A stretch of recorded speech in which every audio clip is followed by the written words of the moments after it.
Čia Lina Jankauskienė ir šiandien su jumis sveikinasi Kendu pokalbiai Procesų Pro. Sveiki visi, su jumis sveikinasi pokalbiai Procesų Pro ir aš esu Kendu vadovė Lina Jankauskienė. Šiandien kalbėsim su mano miela kolege Jūratė Labeckienė apie šiuolaikinį procesų specialistą. Taip, sveika Jūratė. Sveika, Lina, sveiki klausytojai, labai malonu po vasaros atostogų vėl kalbėtis. Labai džiaugiuosi ir labai mėgstu tą startą. Tikrai aš ir pati taip jaučiuosi, kad rugsėjais tarsi ir naujo sezono ir naujų mokslo metų pradžia, tai kartu galėsim aptarti ir su savo bendruomenė šitą įdomią mūsų šiandienos temą. O mūsų klausytojams noriu iš tiesų labai padėkoti, nes iš jūsų vis atkeliauja ir atsiliepimų, ir klausimų, ir įžvalgų, tai tikrai labai vertinam ir labai džiaugiamės. Ir noriu dar kartą priminti, kad klausimus šiem ir ateities pokalbėm galite užduoti per Kendu paskyrą socialiniuose tinkluose, Facebook, Instagram ir LinkedIn. Taip pat parašyti ir man asmeniškai lina@kendu.lt. Jeigu įdomu, kokie pokalbiai laukia šį rudenį ir ateityje, tai naujienlaiškių prenumeratoriai, mūsų bendruomenė, gali juos sužinoti iš anksto. O su Jūratė, kaip ir su kitais mūsų pašnekovais, mes kalbamės nepasiruošusios, neaptarusios detaliai, ką čia norime pasikalbėti ir žiūrime, kur tas pokalbis mus nuves ir vis nuveda dažniausiai į įdomius dalykus. Tai Jūratė, noriu tave šiandien pakviesti, pakalbėti apie tą šiuolaikinį procesų specialistą ir kažkaip besiruošdama šiandienos mūsų pokalbiui, galvodama apie tas dalykus, kuriuos noriu paminėti, pareflektavau, kad Lietuvoje per pastaruosius 10-15 metų įspūdingai užaugo šitą procesų specialistų bendruomenė. Iš tiesų anksčiau atrodydavo, kad pažįstame visus žmonės Lietuvoje, kurie su tuo dirba ir jau keleri metai tikrai to nebėra. Koks tavo įspūdis? Na, pradėsiu nuo to, kad pati esu buvus labai arti tos profesijos, tos rolės, nes ir dar anksčiau daug, prieš 20 metų, gal ne visai prieš 20, prieš 15 metų, buvau pakviesta vadovauti procesų specialistam ir teko ir daryti atrankas, ir ugdyti, ir mokyti, ir apskritai kurti tą rolę, nes prieš 15 metų tai buvo dar tokia labai mistiška pozicija. Už ką jie atsakingi, ką jie daro. Dabar jau po truputį įgryninasi ir jų tos atsakomybės, ir uždaviniai, ir labai populiarėja šita specialybė ir aš visiškai pritarsiu tau, kad paskutinį dešimtmetį toks buvo spartus labai ženklus augimas. Ir dar yra vienas toks rodiklis, tai skambučiai man su prašymu parekomenduoti, paklausti, gal žinai gerą procesų specialistą. Ir tas skambučių kiekis rodo poreikį organizacijom, kad tikrai tas poreikis auga, specialybė arba profesija arba pozicija, jinai tokia tapo oficiali, paklausi ir kas mane labiausiai džiugina, reikalinga organizacijai. Tikrai yra. Aš pati, mes kai ruošiame darbo mėnesiais naujienlaiškį savo bendruomeniai, prenumeratoriams, nes vasarą visi ilsėjomės, taip pat turime tokią grafą, ieškome kolegos ir aš matau, kad dažnai mėnesį po 14 aktyvių įdomių skelbimų yra šitoje srityje. Tai iš tiesų labai jaučiasi, kad nebereikia organizacijose taip stipriai įrodinėti ir net nebereikia pasakoti, kuo tas procesų specialistas skiriasi nuo atstovo vadovybei, ten kokybės vadybos ar aplinkosaugos arba kitų specialistų.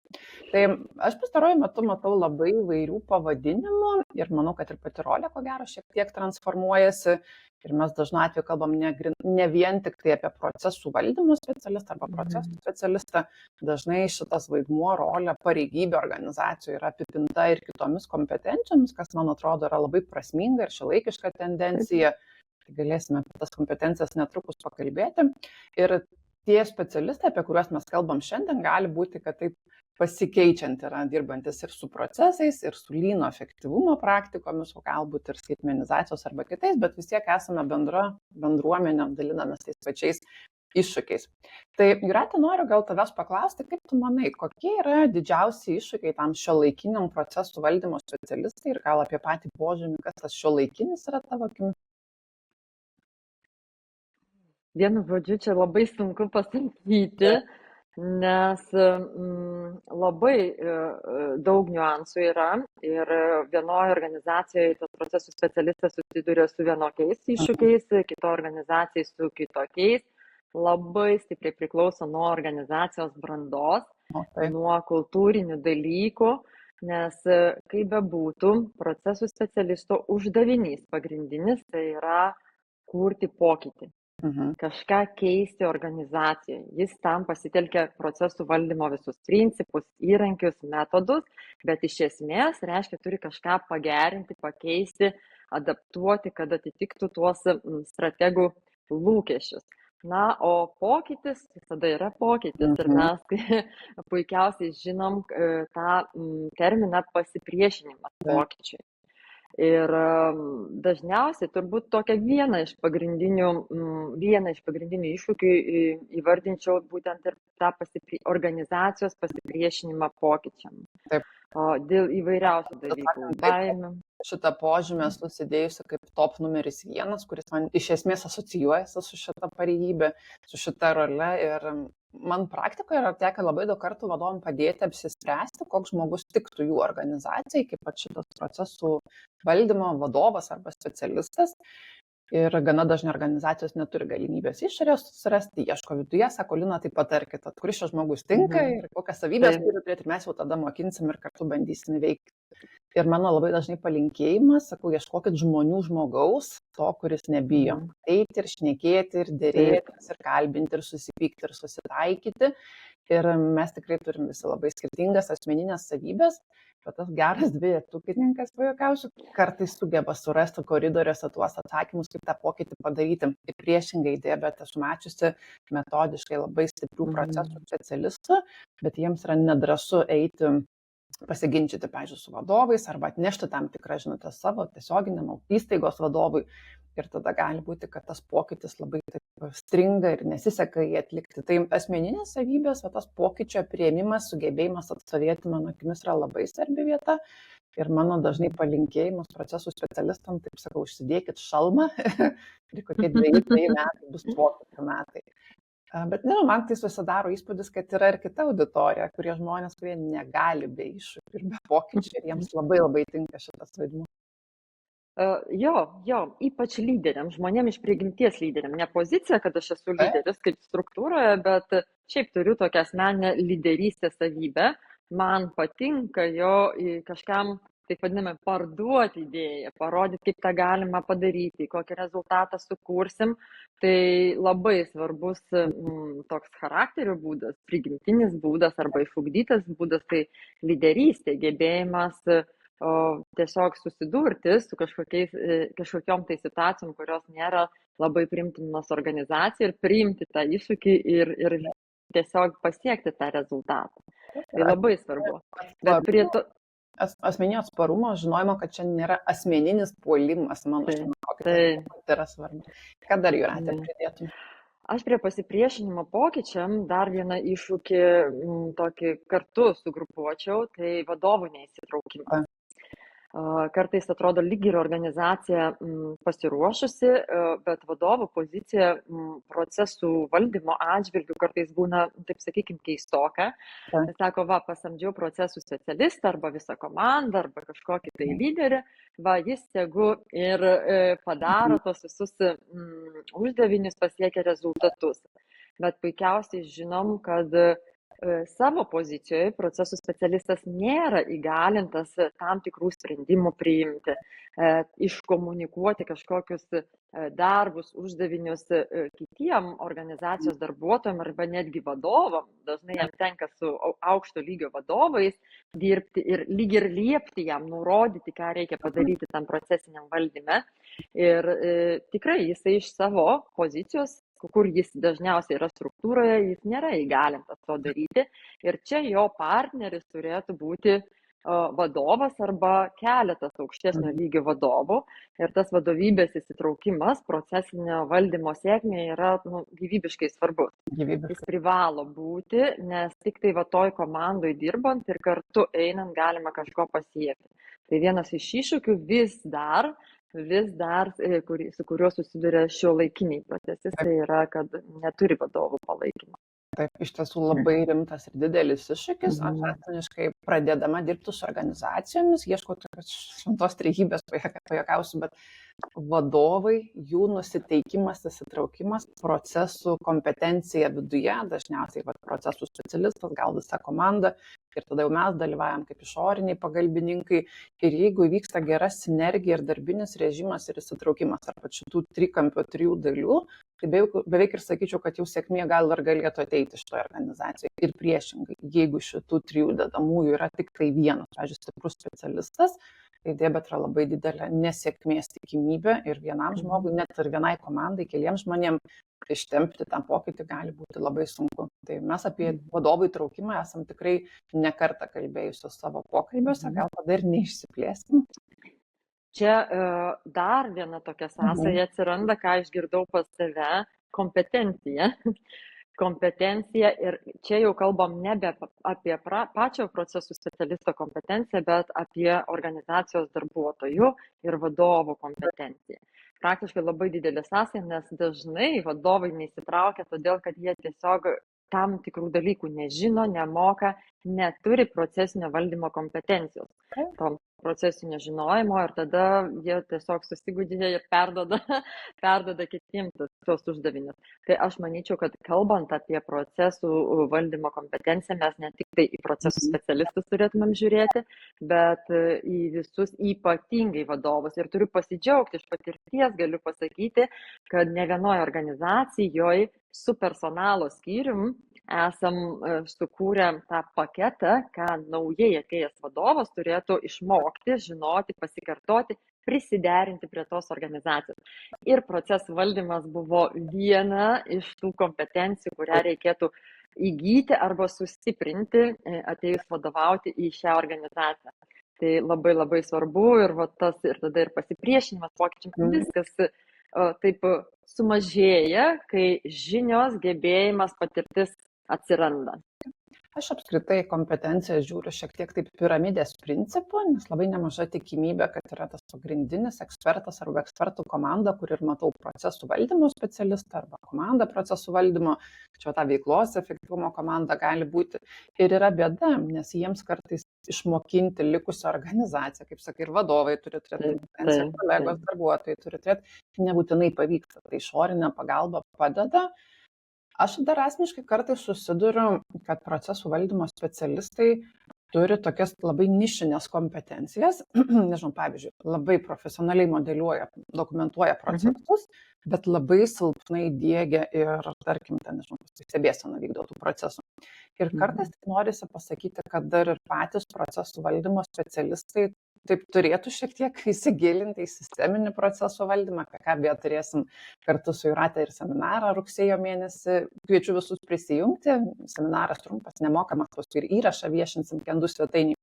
Bet taip pat ir dažnai susilaukiu tokio klausimo, Lina, tam, tarkim, mokymai tokie arba tokie, jūs ar čia padės man, nes aš jau 10 metų dirbu šitoje srityje. Ir beveik visada turiu pasakyti, kad tai padės, nes tų spragų arba silpnesnių procesų valdymo vietų, galbūt mažiau praktikuotų, visada, bent jau mano praktikoje vis dar pasitaiko. Ką tu, Jūrate, manai apie pačių procesų specialistų kompetenciją? Įvairiai būna, tikrai. Tai gal vėliau ateisim kitos temos, nes procesų specialistas turi būti žmogus orkestras. Praktiškai jo žinios turi būti kartais net aukščiau už vadovą. Vadovas gali labiau fokusuotai kažką tai žinoti, o procesų specialistas apie valdymą veiklos, tai nuo pradžios iki galo turi žinoti ir gebėti. Pastebėjau tokią tendenciją ir pritarčiau tau, kad išlenda tam tikri niuansai, tos stiprybės ir silpnybės. Neretai turim tokių projektų, kad pakviečia procesų specialistai, pasamdo mane, gal ir mus kartais tai pasižiūrėjus, pravesti vadovam, lyg ir kelti vadovų kompetenciją toje srityje ir yra kažkokia 1, 2, keletą tų seminarų, tokių workshopų, kai vadovam papasakoti visus bazinius dalykus procesų valdymo.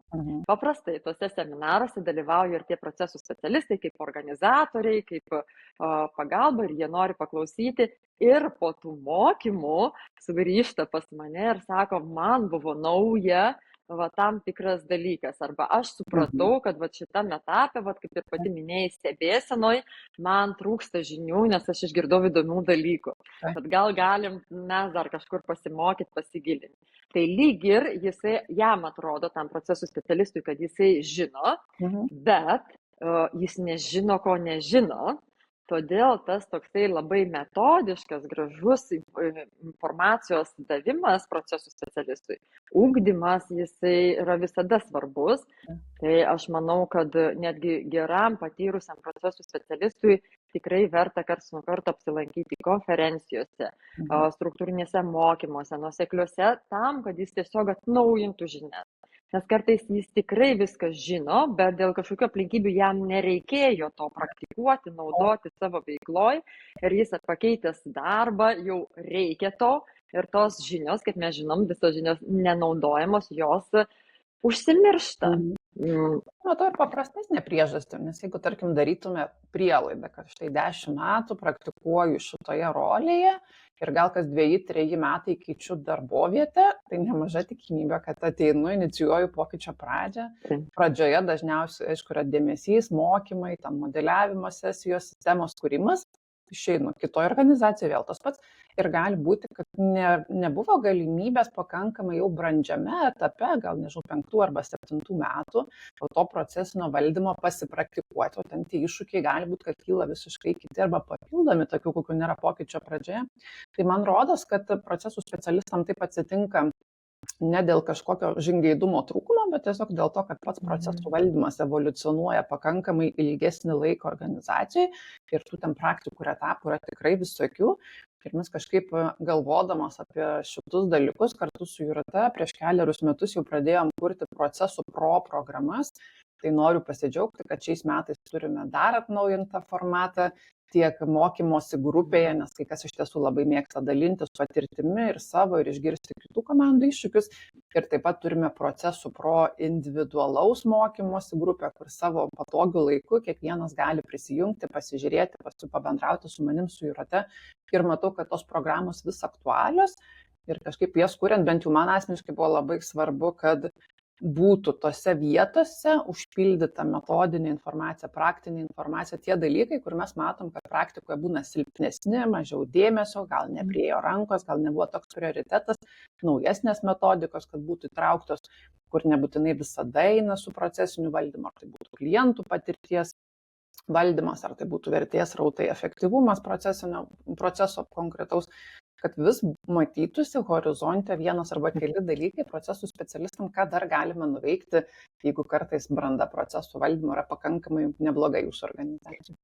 Jei užsiminė apie mūsų procesų pro programą, dar čia svarbu paminėti, kad kiekvienas dalyvis, nežiūrint tai, kad ugdosi ir mokosi savarankiškai, turi tam tikras valandas tiesiogiai darbui su mumis, su manim ir su Lina, kur toj vietoj, kur jaučiasi silpnesnė arba kur organizacija jų yra svarbesnė, mes labai nuosekliai, konkrečiai orientuotai į tas situacijas konsultuojam, sprendžiam situacijas, ieškom, kaip padaryti tą organizaciją kuo geriau, tai tikrai tokios asmeninės konsultacijos priklauso dar. Ir gerai, nes iš tiesų man bent jau procesų specialistai dažnai sako, kad aš jaučiuosi vienišas savo organizacijoje, nes jeigu ypač nėra komandos, tai yra vienas, pavyzdžiui, specialistas, tai kartais sako, atrodo, paukščių kalba, aš niekas manęs nesupranta. Tai tikrai yra svarbu pamatyti dalykų, pasitarti su kitais, tą bendruomenės jausmą turėti. Tai mes kalbam apie iššūkius, su kuriais susiduria procesų specialistai. Minėjom, kad ir jaučiasi vieniši, ir vadovai neįsitraukia, ir pokytyje stovėti nėra lengva. Ką dar Jūrate išryškinti? Aš gal norėčiau tokį nusikelti prie techninių dalykų, nes mes čia kalbam apie tokius vadybinius dalykus, kurie iš tiesų labai svarbus ir galimai svarbiausia yra, bet tikrai susiduria ir su techniniais iššūkiais, kai uždaviniai yra didesni už galimybę. Mes nutarėm, kad viskas per metus pasidarysim procesų žemėlapius, susimodeliuosime procesus, viską pasidarysime. Bet mes tam neturime įrankių. Organizacija neinvestuoja įsigyti procesų, nesakysiu modeliavimo, nes modeliavimo galima nemokamai pasirinkti ir atsisiųsti, bet valdymo įrankius, kurie padėtų kurti ir patvarias duomenų bazės, kurios leis ir išgryninti tuos duomenis, leistų naudoti kaip saugyklą dokumentų, kurti integracijas, kad tas procesų valdymas galėtų tą tikrąją vertę atnešti į organizaciją. Ir tikrai atrodo, pasižiūri kartais gerąją praktiką, vadovai pasidalina su kitais ir mato, ką galima padaryti, bet nesuteikia tinkamų priemonių tam procesų specialistui tam daryti. Ir tada jis turi jau verstis per galvą ir daryti su tuo, ką turi, ir tas rezultatas greičiausiai netenkins vadovybės. Bet aš dar pridėčiau, kad vadovams kartais yra labai sunku suprasti, kas yra normalus tempas. Man tai yra tekę matyti dar aštriau, kai yra vienas arba du specialistai ir yra noras tam, pavyzdžiui, per metus laiko ne tik apsirašyti, sudokumentuoti procesus, bet ir suefektyvinti ir dar metų pabaigoje pamatyti, kiek jūs čia sutaupėt ir ar čia apsimoka jūs daug kaip etatus išlaikyti, kaštų centras. Ir aš tada sakau, žiūrėk, truputėlį kitokio reikėtų požiūrio, viskas gerai, kad norisi greičio, viskas gerai, kad norisi efektyvumo ir pagristumo, bet gal ne 2 žmonės ir ne 1 metai ir gal išsirenkam pagrindinius 10 procesų ir juos susiefektyvinam, kitus gal tiesiog dokumentuojam, paprastesnių būdų valdom, spėsit dar. Kaip vadovas kartais reikia nuraminti ir surealizuoti tuos lūkesčius, bet taip, čia yra iššūkių. Aš tą vadinu balansas tarp greičio, kokybės ir rezultato kokybės. Ir kartais, netgi turint pakankamai resursų, žmonių ar panašiai, aš vis tiek akcentuoju tą balansą, nes greitis procesų valdyme ne visada reiškia kokybę. Ne visada.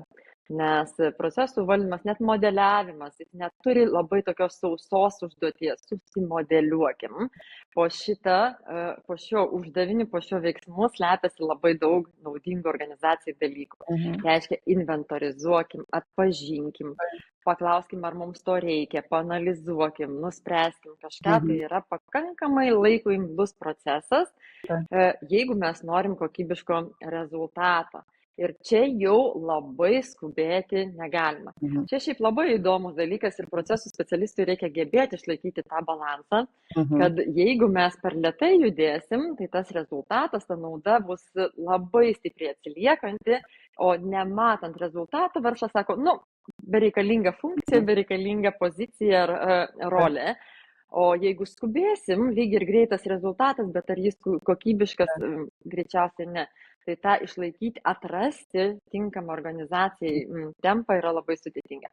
Mano patarimas tada, aš sakau, netaikykim vieno tempo viskam. Viskam atsirinkim, kur mums reikia lėto, nuoseklaus, analitinio tokio žingsniavimo, o kur mums reikia tiesiog užrašyti faktus, nes mes ten turim kažką pamatuoti, kažkokius naujus darbuotojus įvesti ir panašiai. Arba tobulinti, IT sistemas diegti, tai be abejo tada visai yra kiti tie darbo būdai taikomi, tai tikrai galima labai gražiai varijuoti tarp procesų su skirtingais sprendimais. Čia iš tiesų labai svarbu yra tai, ką Jūrate pasakei. Pirma, gryninti vadovų lūkesčius ir įsivaizdavimą, tada kalibruoti su tuo, kokius turit pajėgumus, kas įmanoma, kas ne. Nes aš girdžiu ir vadovus, jie nenori, kad tai būtų amžinas procesas, jie nenori, kaip čia žmonių, kurie nesugeba atnešti rezultatą. Tai čia yra labai svarbu. Ir žinoti lūkesčius ir išvarijuoti. Aš kartais tą efektą vadinu neefektyvus efektyvinimas. Ką darom, ilgai tai gauna, tai yra šitą organizacijose.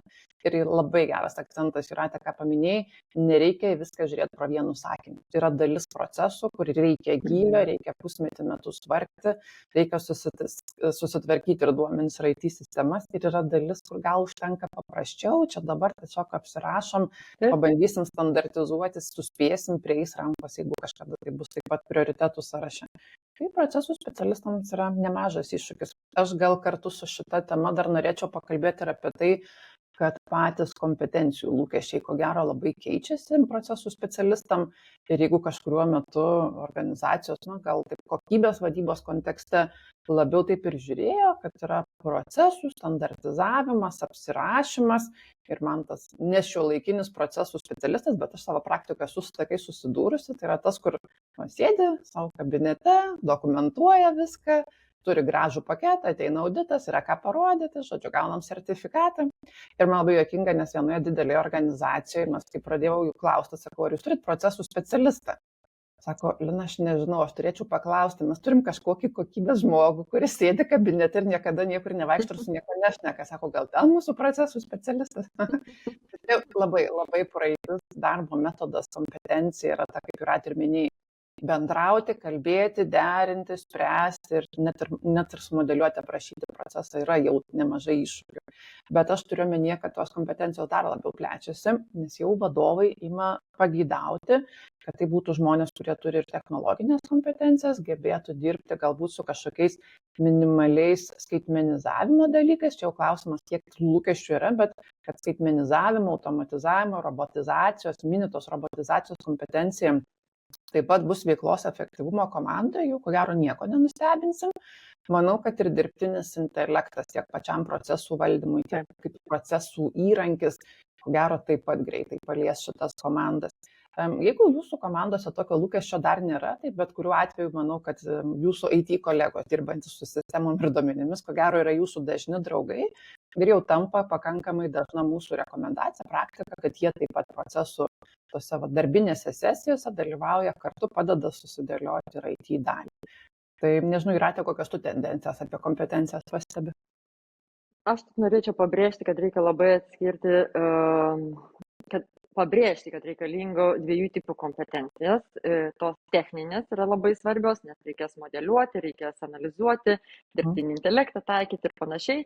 Ir lygiai tokį pat svorį ir svarbą turi tos netechninės kompetencijos, soft skills, net nežinau, kaip čia pasakyti teisingai lietuviškai. Ir mes jau labai daug pradžioj užsiminėm, tai svarbiausia tai yra lyderystė, struktūrinis matymas, gebėjimas tą strategų mintis, kaip čia pasakyti, transformuoti ir vėl surinkti, kaip tą padaryti toje operatyviniai veikloje. Gebėti įžvelgti, pamatyti, atrasti sprendimus, pateikti pagalbą. Tai tam žmogui reikia labai to analitinio mąstymo, greito, kas svarbiausia, be galo greito ir gebėjimo perduoti, apdoroti tą informaciją ir perduoti tą operatyviniai veiklai. Nes tai, ką mes turime padaryti, kaip procesų specialistai, mūsų prižiūrimose veiklose, kad pasiektumėm tuos strateginius tikslus. Gal dar vieną turbūt prie tų softinių skillsų aš pridėčiau ir gebėjimą komunikaciją, tai yra gebėjimą perduoti žinias. Nes, kaip ir kalbėjom, labai daug uždavinių iš procesinio valdymo tenka ir patiem veiklos žmonėm, vadovam arba dalyviam. O jie labai gerai, jeigu organizacija juos ugdo, bet būna, kad neugdo, reiškia, kad tas procesų specialistas tą ugdymo procesą turi įpinti, įterpti į savo užduoties delegavimą. Jis pasako užduotį, ką reikia padaryti ir jisai turi gebėti labai aiškiai, suprantamai, struktūriškai pasakyti, kaip tą padaryti. Ypač jeigu tai yra pradžia procesinio valdymo, darbuotojams tai yra nauja, intuityviai visi moka valdyti tos procesus, intuityviai, bet procesinis valdymas duoda tokius papildomus įrankius, struktūrą, kuri greičiau, efektyviau tą padaro. Ir juos reikia to išmokinti, parodyti, pasakyti ir kad visi vienodai tą darytų, kad mes galėtumėm paskui lyginti, žiūrėti, kartu kažką tai keisti. Tai iš tiesų, va čia yra svarbu pabrėžti, kad nepakanka vienos srities kompetencijų, turi lygiai verčiai turėti būti stiprus tiek tam lyderystės daly, gebėjimo komunikuoti, mokyti, analizuoti, tiek užfiksuoti, spręsti techninius dalykus. Aš gal dar papildyčiau, man pokyčio valdymas yra labai specifinė kompetencija, kur net ir galima mokytis ir įgyti gal net tokia asmeninė fasilitavimo, darbo komandoj, grupiai kompetencijos irgi labai padeda iš tiesų procesų specialistai. Ir beklausydama tavęs prisimeniau dar vieną svarbų iššūkį, su kuriuo šiaip vis dar girdžiu, kad susiduria procesų specialistai. Tai mes viena vertus kalbam, kad reikia aukščiausios grandies vadovų sutraukimo ir palaikymo, bet kita vertus reikia labai gerai atskirti, apibriežti, sukalibruoti atsakomybės tarp proceso vadovo, to konkretaus proceso vadovo ir gal savininko ir procesų valdymo specialistų, nes kartais vadovų lūkesčiai čia irgi būna tokie pertekliniai, kad ir sumodeliuos, ir suvaldys, ir rodiklius man suskaičiuos, ir čia, žodžiu, visus darbus už mane nudirbs. Ir dėja, bet kai kurie procesų valdymo specialistai tokiam spaudimui pasiduoda, matyt, bandydami išnaviguoti tose lyderystės labirintuose ir vėl tada nesusiklosto geras procesų valdymas, nes mes tada turim tokias ne iki galo veikiančias šitas rolės. Bet gal šitose peripetijose ilgiau neužsidiskutuojam. Ar turi dar kokių iššūkių pasižymėjusiuose? Gal dar pasižymėjusi esu duomenų, sakysim, duomenys, tokį iššūkį, kad organizacija ir procesų valdyme vienas svarbiausių elementų yra duomenys. Tai gal trumpai tik tai užsiminsiu, kad tai yra kaip įrankis, kaip medžiaga procesų specialistui pasiekti kažkokį tai rezultatą. Tai visom organizacijom, ir jeigu mūsų klauso vadovai, raginu diegiant procesų valdymą, labai stiprinti duomenų valdymą savo organizacijai, nes priešingų atveju vėlgi mes neturėsime to tinkamą rezultatą.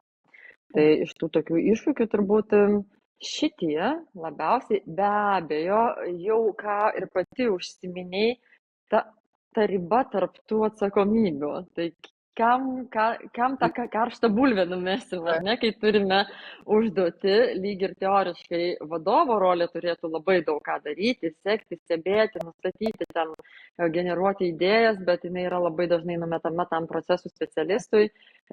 Ir vėlgi čia jau to procesų specialisto lankstumo kompetencija turėtų atsirasti, kur jam reikia griežtesnės pozicijos ir atstovėti, kad ne, tai yra vadovo atsakomybė daryti, o kur mato, kad situacija yra tokia sudėtinga, vadovas negeba, arba gal net nėra to vadovo, jis yra išeinantis arba tik atėjęs, ir kad jam reikėtų ne aklai nusimetinėti atsakomybės, o perimti kažkur. Jis turi gebėti tą daryti, tik tai jau priklausomai nuo susitarimų, nuo kultūros, nuo tų rolių paskirstimo tą padaryti. Tai šitas iššūkis yra pas kiekvieną, su kuriuo kalbamės ir klausim, su kuo tu susiduri, tai tas sako, aš ne visada žinau, už ką aš atsakingas. Lyg ir su vienu vadovu aš esu tikras specialistas, kuris konsultuoja, organizuoja, daro. Toj pačioj kompanijai su kitos srities vadovas sako, aš turiu viską daryti. Tai va čia toks tai yra. Tikrai rimtas iššūkis. Pirmas žingsnis yra bent jau apibrėžti, pabandyti susitarti tame procesų valdymo standarte. Aš beklausydama tavęs kažkaip pagalvojau, kad labai intuityviai mes ateinam iki veiklos architektūros. Ir aš atsimenu, kai prieš kokį turbūt, nežinau, gal 15 metų, gal ir daugeliau, užmačiau užsienio literatūrą ir tokią sąvoką, galvoju, wow, kaip čia yra įdomu. Ir nieko nebuvo, nei vieno žmogaus, turbūt architekto šitą Lietuvoje. Nežinau, gal buvai tu, Jūrate, aš tavęs nepažinau. Manau, kad dar nebuvau. Ar ne, nebuvai. Ir šiandien aš jau matau keletą organizacijų, kurios turi veiklos architektūros skyrius. Tai papasakok trumpai ir tu mūsų klausytojams, kas čia yra, kuo tai skiriasi nuo procesų valdymo specialisto ir gal kažką paprognozuosim apie tolimesnės transformacijas. Na, trumpai tai neišeis, turbūt mums reikia atskirą podcastą tam pasirinkti, bet tam, kad mes suprastumėm, tai yra, vieni sako truputį aukštesnis procesų valdymo lygmuo, kiti sako, kad tai yra tiesiog kitoks būdas valdyti savo tą veiklą. Iš esmės reikia suprasti, kad veiklos architektūra yra vertinys į lietuvių kalbą iš business architecture ir tikrai yra labai skirtingai interpretuojama Lietuvoje, nes labai yra dvi sąvokos, verslo architektūra ir veiklos architektūra labai panašios. Verslo, kai mes dėliojam tuos vertės grandinę aukščiausio lygmens, tai kokių mums reikia veiklų, funkcijų, kad tas verslas galėtų gyvuoti, kurti tą rezultatą, kas mūsų klientas, kas produktas, daug tokių elementų ar nėra, o veiklos architektūra jau yra apie tokią sisteminį valdymą, tai reiškia tokios platformos arba sistemos kūrimą, labai daug kas net užvadina matricą, kai mes tos pačius procesų arba veiklos elementus sujungiam tarpusavyje sistemiškai. Jeigu pas mus procesas turi savininką, klientą, dalyvauja kažkokiam produkto kūrime, naudoja kažkokius dokumentus, vadovaujasi dokumentais, naudoja IT sistemas, resursus, tai mes tiesiog kūrėme architektūroje duomenų bazės tų elementų, atsirinkę mums svarbiausius ir susikūrėme tam tikrame IT įrankyje sisteminius ryšius tarp šių elementų. Nenupiešėme schemoje, neužrašome vordiniam dokumente, bet mes sukūrėm ryšius ir atėjus poreikiui mes galim naudoti šitą sistemą sprendimų priėmimui, situacijos pamatymui. Pavyzdžiui, pas mus yra kažkokia kritinė IT sistema ir mes vieno mygtuko paspaudimu matome, kokiuose procesuose ar žingsniuose, priklausomai kokį ryšį sukūrėm, mes naudojame tą sistemą. Mes jau galime įvertinti mastą. Mes antro mygtuko paspaudimu galime matyti tie procesai, kokias paslaugas kuria, kokių paslaugų kūrime. Mes matom, kokios paslaugos nukentės kažkokiam tai laikotarpiui. Dar galim pamatyti, kas tas paslaugas naudoja, kokie klientai, verslo, privataus. Ir mes jau priemam sprendimą, ar informuoti klientą, kad ten sutriks kažkokia tai veikla ir panašiai. Tai čia vienas pjūvis, tai tikrai su pavyzdžiais neįsiplėsiu, nes tas panaudojimas gali būti labai didelis. Dažniausiai tai yra jungiame su IT segmentu, IT sektorium, bet jau kai mes su IT jungiame ir dar IT turime kelis sluoksnius, aplikacijos funkcija, gebėjimai ir technologiniai dalykai, jau mes netgi lipame tą organizacijų architektūros lygmenį, kai mes turime tą sistemą procesų lygmenį, veiklos, IT ir duomenų lygmenį. Tad ta veiklos architektūra, kaip aš sakau, aš kartais veiklos architektūros elementus tam tikrus taikau procesiniam valdyme. Tiesiog randame kiekvienoje organizacijai sprendimą, tai kaip tas sąsajas padaryti, kartais ir Excelį išduosiu arba Power BI, kad mes galėtumėm prireikus pamatyti. Pavyzdžiui, pasirinkus išeina pas mus kažkoks svarbus žmogus ir mes galėtumėm vieno mygtuko paspaudimu pamatyti, kokius jis veiksmus atliko arba kokiem procesam vadovavo, kam buvo šeimininkas ir panašiai. Tai toks yra daugiau architektūra kaip namas. Mes lipdom iš plytų tą tokią sistemą, kurią paskui galime panaudoti vystymui organizacijos ir plėtrai. Ir tiek kažkokiam įvykiam, aplinkybėm susidarius, kad mes įvertintumėm tų įvykių mastą, tų pasiekmių mastą. Taip trumpai gavosi, jeigu plačiau, tai... Aš asmeniškai įsivaizduoju, kad šita tendencija tik tai stiprės, nes tas jau labai aiškiai matosi, kiek daug lūkesčių yra keliama procesų valdymo specialistam ir tos kompetencijos jos natūraliai pasipildo arba asmens lygmenyje, arba komandos lygmenyje. Ir matyt, mes po kokių 5 arba 10 metų, jeigu vis dar kalbėsim savo pokalbiuose, kalbėsim, kad jau turbūt yra ir ta architektų bendruomenė. Tikrai jau yra, jau tikrai yra. Jau galima rasti labai nuostabių architektų organizacijose, jų niekas dar nerengia, bet jie išauga iš praktikos, dirbdami tarptautinėse organizacijose, dirbdami prie projektų, taip ir patampama kol kas taip. Kol kas taip tikrai. Na ir keletas procesų valdymo specialistų, kurie matau, kad jau ilgokai dirba rinkoje ir eina šitą kryptimi. Taip pat matau, kad dalis procesų valdymo specialistų migruoja ir prisideda tos papildomos kompetencijos, pavyzdžiui, proceso efektyvinimo, lean arba tiesiog excellence. Ir taip pat dėja, bet noriu šiandien pakalbėti, kad bent jau prieš keliarius metus buvo labai ryški tendencija, pasikalbėsim, ar jinai vis dar yra tokia ryški, kad procesų valdymo specialistam ateina laikas padaryti profesinę pauzę, nes atsitiko perdegimas. Ir bent jau anksčiau aš su tuo susidurdavau tikrai pakankamai dažnai, kad vienoje organizacijoje yra diegiamas pokytis, antroje, ir paskui atsiranda tam tikras nuovargis, nusivylimas ir noras arba iš esmės keisti veiklą, arba pasidaryti pauzę. Tai Jūrate, kaip tu matai, ar vis dar perdega mūsų procesų specialistai? Tikrai taip. Ir aš pati esu perėjusi šitą patirtį ir atrodo be galo myliu savo darbą. Man atrodo, kad turiu visas kompetencijas, kad gebu žongliruoti tarp tų operatyvinės veiklos darbuotojų, su kuriais viena kalba kalbė, kad gebu bendrauti su aukščiausių lygio vadovais, kur visai kitų kompetencijų reikia, nes tiesiog, bet buvo taip nutikę, tikrai buvo ir matau, kad procesų specialistam dažnai taip nutinka. Ir aš manau, kad mes jau įvardijom, kalbėdami apie iššūkius, pagrindinės priežastis ir įvardijom. Tai yra jaučiasi vienas laukia karys, kai nėra vadovybės įsitraukimo. Pasipriešinimas pokyčiam, atrodo, aš atlaikysiu, aš galiu, aš tikiu tuo, vis tiek ateina tas momentas, kai mes išeikvojam tiesiog savo gyvybinės energijas, lyg ir kovodami, įrodinėdami kažkam, kad to reikia, tas beprasmybės jausmas ateina, jeigu nieks nesikeičia. Jeigu tik tai yra progresas organizacijoje ir mes matom, kad mes išjudėjom iš tos pasipriešinimo pozicijos į tą teigiamą perspektyvą, manau, kad kaip tik užliejo tą pasitenkinimo bangą ir viskas yra gerai, bet tikrai būna ir pusę metų, ir metai, ir niekas nesikeičia, vadovai nepalaiko, darbuotojai nesikeičia, priešinasi.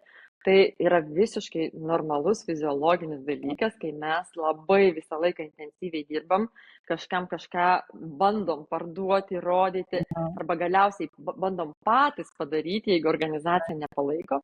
Ir mes tiesiog savo fizinės jėgas išeikvojam ir psichologinės turbūt, nes tokia neviltis ateina, kad nieko neįmanoma padaryti.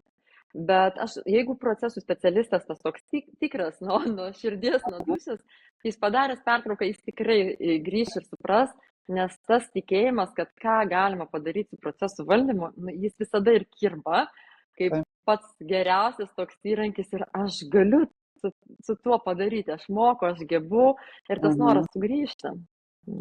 Tikrai taip ir man ko gero dabar bandau prisiminti, besikalbant tie specialistai, su kuriais man yra tekę kalbėti ir kurie buvo šitoje krizinėje situacijoje, taip, jie visi vienaip arba kitaip sugrįžo, gal pakeitė šiek tiek atsakomybės, organizacijos arba kitus dalykus.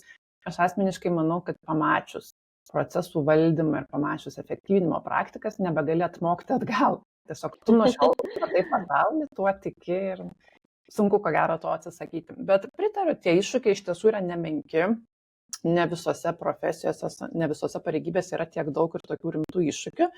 Ir aš manau, kad yra labai svarbu procesų bendruomeniai, mes ir procesų prokūrėm palaikymas ir metodinis palaikymas ir mokymų metu ir kartais galbūt ateiti ir padėti sustruktūruoti tą bendrą darbą su vadovams, o tai koks tas geras tempas, o kokios turėjo būti tos atsakomybės, o tai kiek čia reikia laiko tą procesą susitvarkyti.